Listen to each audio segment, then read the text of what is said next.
This conference will now be recorded.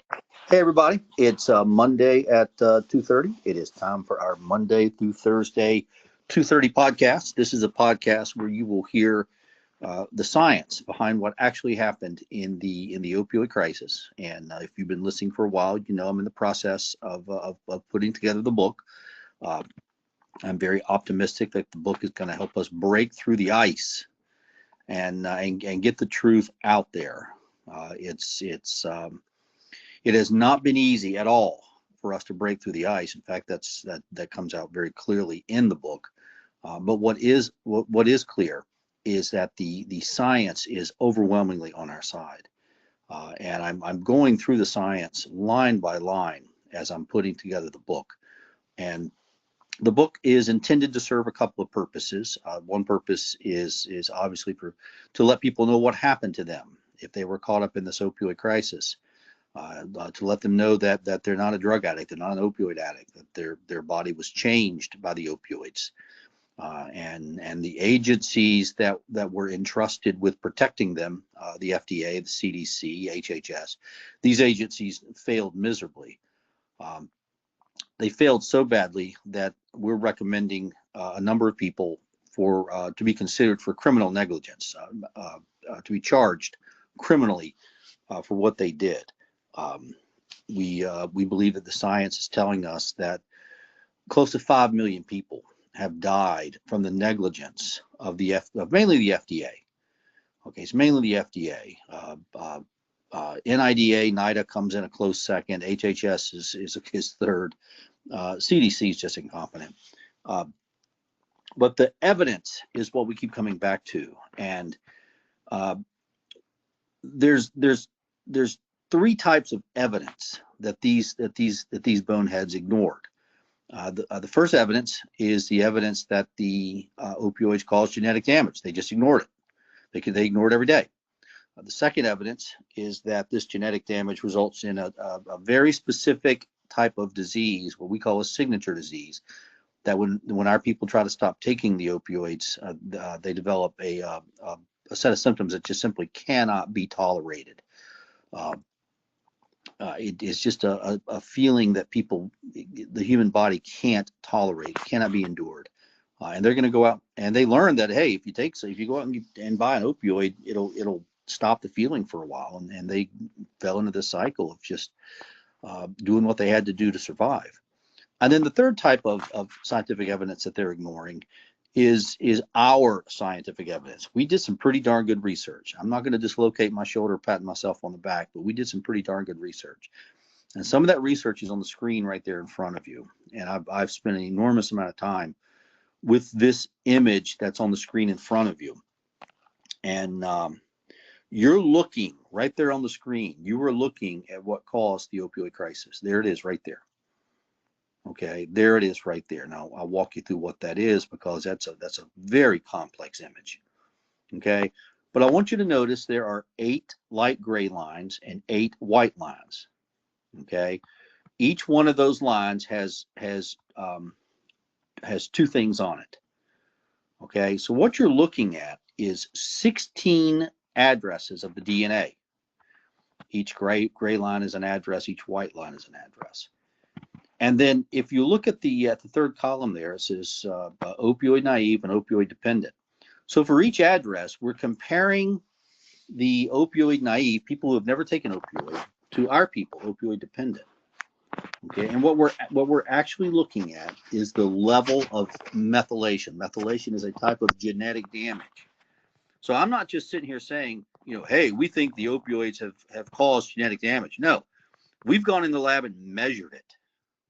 And that's what you're looking at here. We've gone in the lab and measured the genetic damage. There's no doubt about it. Okay, and these are very sophisticated tests, highly sensitive. That's why I'm confident in what I'm saying. We've gone in the lab and measured it.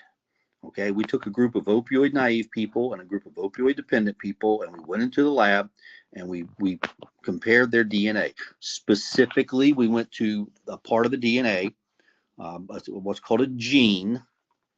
Okay, you can look that up on the internet. You can look it up on Google. What is a gene? Okay, and we went to a gene that makes the opioid receptor. That's where the damage occurred.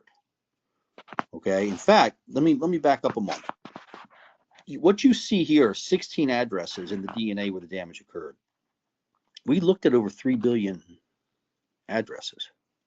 These are the 16. We know what we're talking about. We're good at what we do. Okay, 3 billion addresses, and we found the 16.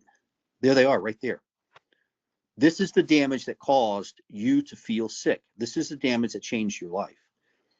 Okay, now if you go to Google and you start learning about DNA, you'll find out that each gene has a region called a promoter region. It's like the circuit breaker in the house.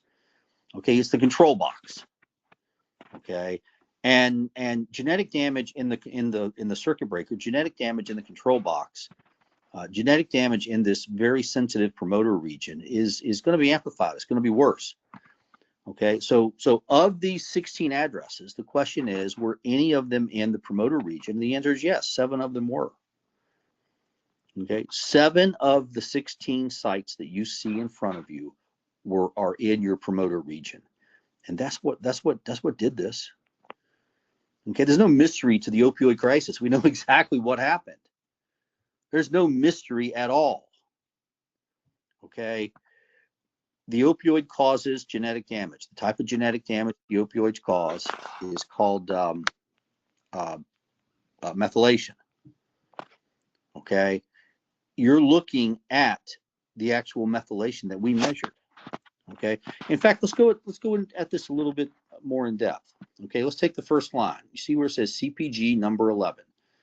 Okay, the sites where methylation does its damage are these little tiny on-off switches in the DNA that are called CPGs.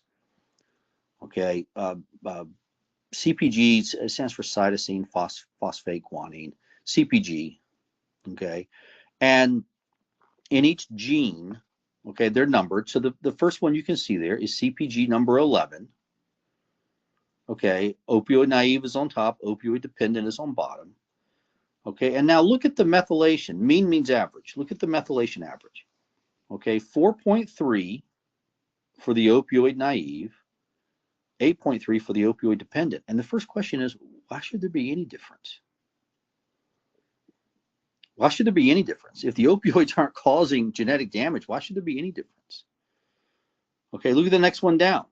6.1 for the opioid naive, 10.3 for the opioid dependent. Look at the next one down. 7.1 for the opioid naive, 10.9 for the opioid dependent, and on down the whole list. Okay, you're looking at what caused the opioid crisis. It's right there in front of you. There's no denying this. This is science. This is real. Okay, I know these numbers are real because we ran them. Okay, and then we did a whole bunch of statistical analysis to verify, yep, this is real. Folks, this is real. You're looking at it. That's what changed your life.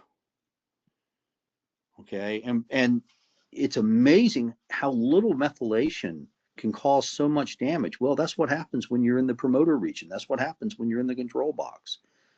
Okay, and think about when you turn a light switch on and off in a room. It doesn't take a lot of pressure to turn that light switch off. Well, it doesn't take a lot of methylation to turn off that part of the DNA. That's what methylation does. It turns off the part of the DNA that's under it. And obviously something important got turned off. That's what happened here. Something important got turned off. We don't know what yet. We'll find out. Okay, but we know what happened in the opioid crisis. We know what happened to you. Okay, and the science is jelly tight. It's rock solid. That science is right in front of you. Okay, wow, it is. I'm already out of time. I could go on for hours and talk about this. And here on the podcast we do. But there's no mystery to what happened in the opioid crisis, none whatsoever. It's right there in front of you. And this is what's going into the book.